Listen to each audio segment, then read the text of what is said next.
कौन नहीं चाहता कि उसका मेंटर एक यूपीएससी रैंकर हो। 2021 के फाइनल रिजल्ट्स में सिविल्स दिल्ली आईएएस के 200 से भी ज्यादा सिलेक्शंस हैं। Guys, I am going to connect you 1-to-1 with civils Delhi rankers for free.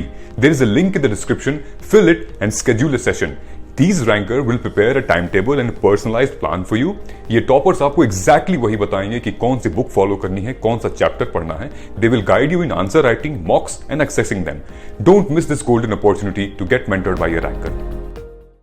Hello everyone, I am Nipun Goel from Hapur. I prepared for JEE Mains from FIITJEE Merit Center and I secured 100 percentile in JEE Mains January attempt. Today on Delhi Knowledge Track, I will tell you how can you prepare for JEE Mains and secure a good rank. सबसे पहले physics की बात करते हैं। तो physics में ऐसा है कि फिजिक्स थोड़ा माना जाता है कि एक स्लो सब्जेक्ट है और कोई भी अगर हमें सिर्फ फिजिक्स पढ़नी है तो हमें थोड़ा सा पेशेंस अपने साथ रखना पड़ेगा। जेई फिजिक्स के सिलेबस में कोई बहुत ज़्यादा हार्ड टॉपिक्स आते नहीं और जेई मेंस में भी ऐसा देखा जा रहा है कि रिसेंट ट्रेंड में इजी सवाल ही पूछे जा रहे हैं जेई मेंस में।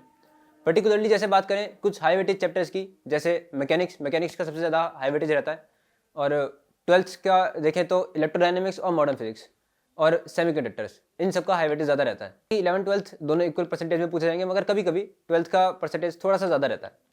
अगर बुक्स की बात करें तो कुछ बुक्स, अगर पर्टिकुलरली जेई मेंस की बात करें तो एच सी वर्मा के जो ऑब्जेक्टिव टाइप्स होते हैं, ऑब्जेक्टिव टाइप 1, ऑब्जेक्टिव टाइप 2, वो काफ़ी मतलब आपने एक बार चैप्टर अच्छे से एक बार एच सी वर्मा से पढ़ लिया और एनसीईआरटी से पढ़ लिया, अपने कोचिंग इंस्टीट्यूट से पढ़ लिया, खुद से पढ़ लिया, तो फिर एक बार एच सी वर्मा के जो न्यूमेरिकल्स हैं, न्यूमेरिकल से पहले जो ऑब्जेक्टिव्स हैं, आप एक बार उनको अटेम्प्ट करके देखिए। आप वास्तव में पाएंगे कि वो काफ़ी ज़्यादा कंसेप्ट क्लियरिंग होते हैं और आपको काफ़ी सारी नई चीज़ें पता चलती हैं।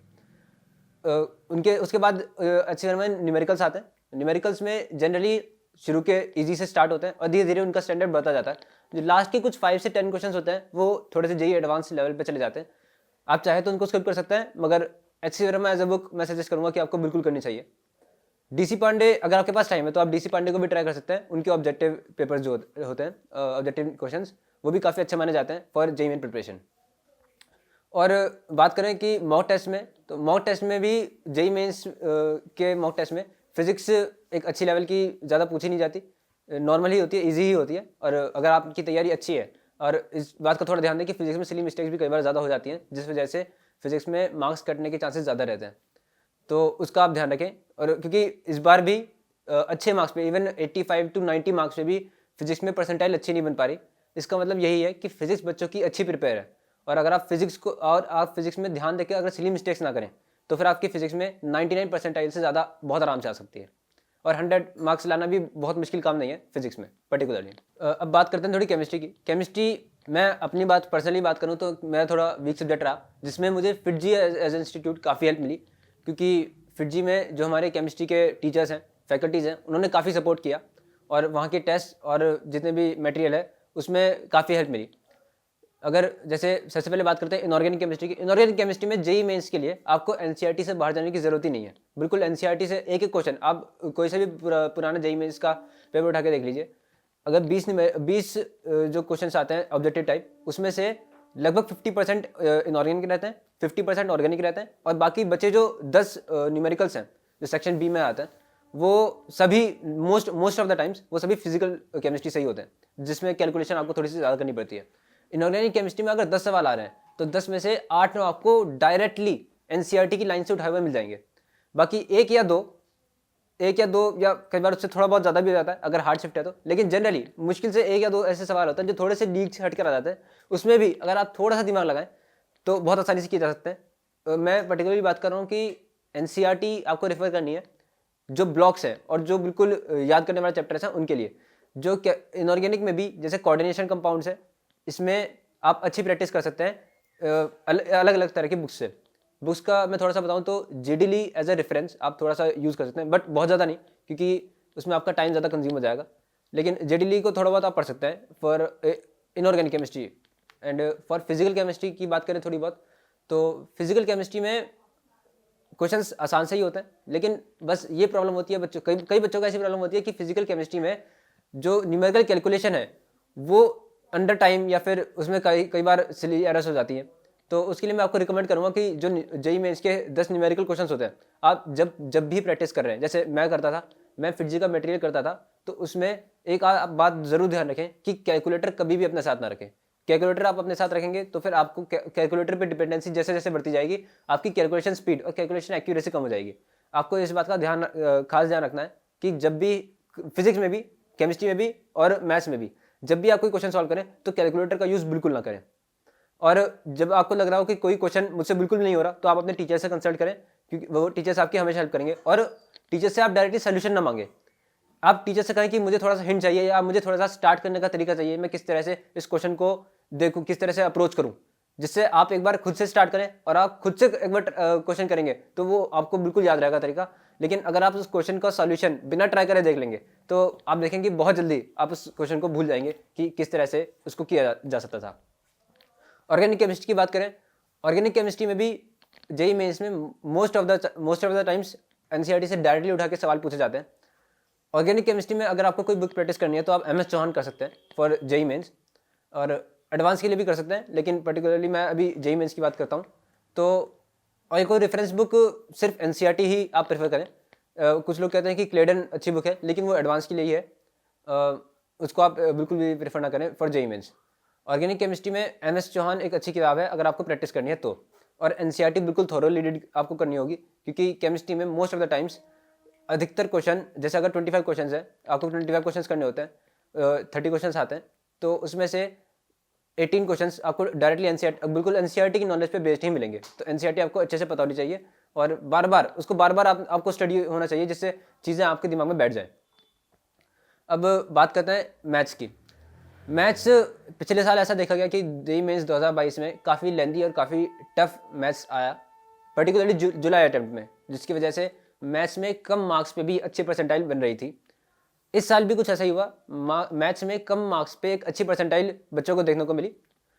और अगर थोड़ा सा गहराई में जाएं, अगर आपको फुल में से फुल स्कोर करना है मैथ्स में, तो इस साल ये कोई बहुत बड़ी चुनौती नहीं थी। मैथ्स में इस साल कुछ क्वेश्चन कई बार बोनस भी हुए, तो एक बच्चों को थोड़ा सा वहाँ पे एज भी मिला है, कुछ को थोड़ा सा, क्योंकि वहाँ पे बच्चों ने टाइम लगाया तो थोड़ा सा डिसएडवांटेज भी हुआ है। मगर आप उसकी चिंता ना करें, आपको क्वेश्चन जैसे आ रहा है आप बिल्कुल वैसे करें। और मैथ्स में सबसे पहले तो मैं कहूँगा कि फिटजी मटेरियल मैथ्स में बहुत सबसे बेहतरीन मुझे यही लगा कि फिटजी मटेरियल से बढ़िया कोई भी बुक या कोई भी मटेरियल फिटजी मटेरियल से बढ़िया नहीं लगा मुझे। लेकिन फिर भी आपको अगर कोई बुक अलग से प्रैक्टिस करनी है तो बहुत सारी किताबें हैं, जैसे संगेज है और एक ब्लैक बुक कहा जाता है, मगर वो थोड़ी सी हार्ड लेवल की हो जाती है। आप संगेज कर सकते हैं क्योंकि संगेज में अमाउंट ज़्यादा है क्वेश्चंस की, तो एक उसमें हर तरह के क्वेश्चंस भी हैं। अगर आपको एक्स्ट्रा प्रैक्टिस करनी है तो आप संगेज को रेफर कर सकते हैं बिल्कुल मैथ्स के लिए।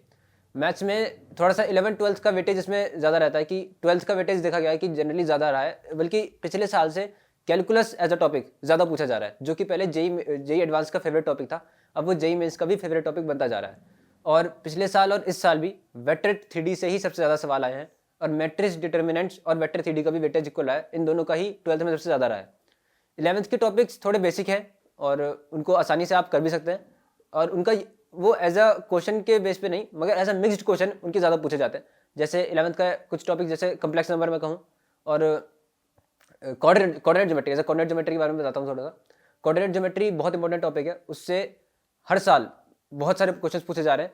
और अगर आप उस कोनिक सेक्शन भी अगर उसमें मान लें, कोनिक सेक्शन और सर्कल, तो कई बार बहुत लंबे सवाल ही बन जाते हैं। आपको उसकी आदत होनी चाहिए कि कैसे करें। एनसीईआरटी मैथ्स के लिए सफिशिएंट मैं नहीं मानता, और मैथ्स के वहाँ एनसीईआरटी की मिसलेनियस एक्सरसाइज थोड़ी सी अच्छी लेवल की है, जो कि जेईई मेंस के लिए आप प्रेफर कर सकते हैं, मगर मैथ्स के लिए आपको अलग से प्रैक्टिस करनी पड़ेगी बिल्कुल। फिटजी का मटेरियल मुझे नहीं लगता फिटजी के मटेरियल से बेटर कोई मटेरियल अवेलेबल है, बट अगर आपको करना है तो आप संगेज बिल्कुल ट्राई कर सकते हैं। मॉक टेस्ट की बात करें, एक फिटजी की AITS सीरीज़ हमारे पास थी, और जो भी स्टूडेंट्स एनरोल होते हैं वो AITS टेस्ट सीरीज़ देते हैं। उसमें open test, half course test और फुल कोर्स टेस्ट इंक्लूडेड होते हैं, और उनसे भी बेहतर कोई टेस्ट सीरीज़ हमारे देश में अभी इस प्रेजेंट टाइम पे नहीं है। फिटजी की टेस्ट सीरीज़ काफ़ी रेलेवेंट भी है और काफ़ी अच्छे लेवल के क्वेश्चंस भी होते हैं। कई बार होता है कि जेईई मेंस में पर्टिकुलरली ऐसा पिछले साल देखा गया कि एक सरप्राइज फैक्टर होता है कि अरे ये क्वेश्चन आ गया, ये तो बिल्कुल भी एक्सपेक्टेड नहीं था। तो आप एक मॉक टेस्ट से एक ये प्रैक्टिस जरूर होती है कि आपकी एक्सपेक्टेशन से अलग पेपर आए तो आपको किस तरह से बिहेव करना है, आपको एग्जाम टेम्परामेंट किस तरह से डेवलप करना है। ये मॉक टेस्ट से काफ़ी हेल्प होती है, क्योंकि हम किस तरह से पेपर अटेम्प्टिंग स्ट्रेटेजी क्या होनी चाहिए, हमारी मिस्टेक्स क्या क्या हैं, किस तरह से हम उनको इम्प्रूव कर सकते हैं। और सबसे ज़रूरी काम है टेस्ट एनालिसिस। टेस्ट एनालिसिस से हमको ये पता चलता है कि हमको कहाँ हमारे वीक टॉपिक्स हैं, कहाँ हमको इम्प्रूव करना है, कहाँ पे अभी थोड़ा सा हमें और प्रैक्टिस करनी है। तो अब टेस्ट एनालिसिस ज़रूर है। टेस्ट बहुत बच्चे देते हैं मगर टेस्ट एनालिसिस हर कोई नहीं करता। टेस्ट एनालिसिस करने से हमारे डेफिनेटली हमारे अगले टेस्ट में परफॉर्मेंस इंप्रूव होती है। जेई मेंस और जेई एडवांस में थोड़ा सा ऐसा माना जाता है कि केमिस्ट्री का थोड़े से एक्स्ट्रा टॉपिक्स हैं और फिजिक्स में भी थोड़े से एक्स्ट्रा टॉपिक्स हैं। इस साल जेई एडवांस का सिलेबस क्योंकि मॉडिफाई हुआ था तो लगभग टॉपिक सेम हो गए, बस mathematical reasoning as a topic JEE advance में नहीं आता, जेई मेंस में आता है। एक सवाल उससे पक्का आता है अगर आपका वो तैयार है। आसान चैप्टर है और एक कम इनपुट में भी आप अगर क्वेश्चन जनरली इजी आता है तो +4 मार्क्स आप अपने बिल्कुल एश्योर कर सकते हैं उसमें। ऑर्गेनिक केमिस्ट्री में ऐसा देखा गया है कि जनरली जो मेथड्स ऑफ प्योरिफिकेशन और जैसे क्रिस्टलाइजेशन है, डिस्टिलेशन है, जो organic chemistry some basic principle and techniques जो 11th क्लास की एनसीईआरटी की बुक में चैप्टर है, उससे थोड़े ज़्यादा क्वेश्चंस पूछे जाता है कई बार कि वो सेपरेशन मेथड्स के बारे में पूछ सकता है, क्रोमेटोग्राफी के बारे में कई बार सवाल आए हैं। तो उस वाले चैप्टर को मेंस के लिए पर्टिकुलरली मैं कहूँगा कि आप अच्छे से तैयार करें। थोड़ी सी याद करने की चीज़ें भी हैं उसमें, दिमाग में रखने की चीज़ें हैं। एडवांस के लिए वो एज अ बहुत ज़्यादा इंपॉर्टेंट माना नहीं जाता। और इस साल तो एफ ब्लॉक भी काफ़ी अच्छे इससे डी ब्लॉक और एफ ब्लॉक जो कि बच्चे जनरली इग्नोर करते हैं। मैं कहूँगा कि डी ब्लॉक और एफ ब्लॉक बिल्कुल इग्नोर नहीं करना चाहिए क्योंकि सबसे ज़्यादा पूरे ब्लॉक्स में सबसे ज़्यादा देखें तो सबसे ज़्यादा सवाल डी ब्लॉक और एफ ब्लॉक से आए हैं, जो कि बात थोड़ी अजीब है मगर कोई बात नहीं। एनसीईआरटी आप पूरी प्रिपेयर करें अच्छे से और डी ब्लॉक और एफ ब्लॉक आपके सारे क्वेश्चन बिल्कुल अच्छे से हो जाएंगे। कोई भी out of NCERT question block से तो नहीं आता। जेई एडवांस और जेई मेंस की प्रिपरेशन में थोड़ा सा डिफरेंस ये है कि जेई एडवांस में जनरली आपको फोकस करना पड़ता है अपनी एक्यूरेसी पर और जेई मेंस में आपको फोकस करना पड़ता है अपनी स्पीड पर। स्पीड और एक्यूरेसी दोनों जेई मेंस में काम आती हैं क्योंकि 3 घंटे में आपको 75 क्वेश्चंस करने हैं, जबकि जेई एडवांस में आपको 3 घंटे में 54 क्वेश्चंस करने हैं। तो आपकी स्पीड इतनी, आपको कई बार हमारा ऐसा होता है कि पेपर शुरू करते में हम थोड़ा नॉर्मली चलते हैं, कोशिश करते हैं कि कोई भी सिली मिस्टेक ना हो। पेपर का जैसे जैसे टाइम बीता जाता है हम देखते हैं कि हमें लगता है कि टाइम कम बचा है तो हम अपनी स्पीड बढ़ा देते हैं। उस स्पीड बढ़ाने के प्रोसेस में अक्सर हमसे सिली मिस्टेक्स हो जाती हैं। इसलिए मैंने कहा कि टेस्ट सीरीज इसलिए ज़्यादा ज़रूरी है कि हमें किस तरह से पेपर अटेम्प्टिंग स्ट्रेटेजी होनी चाहिए। जैसे मैं प्रेफरेंस देता था कि मैं केमिस्ट्री से स्टार्ट करूं क्योंकि केमिस्ट्री जनरली आधे घंटे से 40 मिनट, कई बार 45 मिनट्स में कंप्लीट हो ही जाती है। उसके बाद फिजिक्स जनरली 1 घंटे में कंप्लीट हो जाती है और मैथ्स लेंदी आती है जनरली, और आपको कम से कम 1 घंटे से 1.5 घंटा वो पूरा मैथ्स में लग जाएगा आपका पेपर के टाइम पे। तो उसकी प्रैक्टिस भी बिल्कुल होनी चाहिए। और एक आप थोड़ा सा कोशिश करें कि जब पेपर हो तो एक 10 मिनट का बफर टाइम बिल्कुल हो जिसमें मैं कुछ क्वेश्चन जो मैंने रिव्यू कर रखे हैं, मार्क पर रिव्यू कर रखे हैं, उनको मैं एक बार थोड़ा सा फिर से चेक कर लूँ जिनमें ज़्यादा हैवी कैलकुलेशन है क्योंकि उनमें सिली मिस्टेक्स के चांसेस ज़्यादा रहते हैं। कौन नहीं चाहता कि उसका मेंटर एक यूपीएससी रैंकर हो। 2021 के फाइनल रिजल्ट्स में सिविल्स दिल्ली आईएएस के 200 से भी ज्यादा सिलेक्शंस हैं। Guys, I am going to connect you 1-to-1 with civils Delhi rankers for free. There is a link in the description, fill it and schedule a session. These ranker will prepare a timetable and a personalized plan for you. ये toppers आपको exactly वही बताएंगे कि कौन सी book follow करनी है, कौन सा चैप्टर पढ़ना है। They will guide you in answer writing, mocks and accessing them. Don't miss this golden opportunity to get mentored by a ranker. और अगर आप ऐसा भी कर सकते हैं कि केमिस्ट्री में थोड़ा सा कम टाइम लगा के बाकी जो क्वेश्चन है आप उनको चेक कर सकते हैं। लेकिन मार्क्स केमिस्ट्री में इस साल भी देखा गया कि कुछ शिफ्ट्स में तो बहुत अच्छे मार्क्स पे भी अच्छी परसेंटाइल बन रही है, पर कुछ शिफ्ट में कम मार्क्स पे भी अच्छी परसेंटाइल बन रही है। तो केमिस्ट्री का लेवल थोड़ा वेरी करता गया, किस तरह से शुरू की शिफ्ट्स में थोड़ी सी हार्ड आने लगी, फिर धीरे धीरे लेवल कम हुआ, फिर एक शिफ्ट में और ज़्यादा हार्ड आई। एक मैं ये बात कहना चाहूँगा कि कई बार हम एग्जामिनेशन हॉल में होपलेस जल्दी हो जाते हैं। उसका कारण ये कि हमें एग्ज़ाम टेम्परामेंट की आदत नहीं होती कि हमने किस तरह से, हमने अगर पुराने मॉक टेस्ट दिए हैं, अगर हमने उनको कैजुअली दिया है तो हम ज़रूर ये ऐसा कई बार देखा जाता है कि हम एग्ज़ाम टाइम में होपलेस हो जाएंगे। आप ये कोशिश करें कि जब भी आप कोई मॉक टेस्ट दे रहे हैं तो वो बिल्कुल जैसे मैं एक्चुअल जेई मेंस दे रहा हूँ वैसे ही फीलिंग में दें। तो फिर आपको ऐसे ही लगेगा कि जब असली जेई मेंस का पेपर देने जाऊँगा तो मेरे लिए कोई ऐसा ही है कि मॉक टेस्ट है जिसको मैं नॉर्मली दे रहा हूँ। आप बिल्कुल होपलेस नहीं होंगे। थोड़ा सोशल मीडिया से दूर रहें क्योंकि सोशल मीडिया माना जाता है कि काफ़ी ज़्यादा बड़ा डिस्ट्रैक्शन बन जाता है और हर घंटे में आप, लेकिन मोबाइल को बिल्कुल ख़त्म करना तो पॉसिबल नहीं है, लेकिन वो भी आपकी जर्नी में सहायक बनता है। आपको कोई चीज़ हेल्प लेनी हो टीचर्स की तो वो भी आपको करनी पड़ती है, मगर कोशिश करें कि इंस्टाग्राम, फेसबुक, इन सब चीज़ों से बिल्कुल दूर रहें इन 2 सालों में, पर्टिकुलरली प्रिपरेशन की जर्नी में। आगे आपको बहुत टाइम मिलेगा इन सब चीज़ों के लिए, तो इनका सेक्रीफाइस भी एक ज़रूरी है। और मैं बस एंड में यही कहना चाहूँगा कि आप अपने बिल्कुल फोकस करके काम करें, सारे टेस्ट दें, उनका एनालिसिस करें, प्रॉपर रिवीजन करें और अपने नोट्स अच्छे से बनाएं और जितने भी क्वेश्चंस हैं उनको अपने अच्छे से सॉल्व करें और अपने टीचर्स को फॉलो करें। अपने सभी टीचर्स और मेंटर्स की एडवाइस जैसे जैसे वो बताना है बिल्कुल फॉलो करते रहें, जैसे मैंने FIITJEE मिनट की करी, और आप भी बिल्कुल 100% ला सकते हैं सबकी तरह। और मैं पर्टिकुलरली थैंक्स करना चाहूँगा हमारे centre head Kumar Gaurav sir का, जिन्होंने 2 साल तक हमारे हर समय सपोर्ट बनाए रखी। धन्यवाद।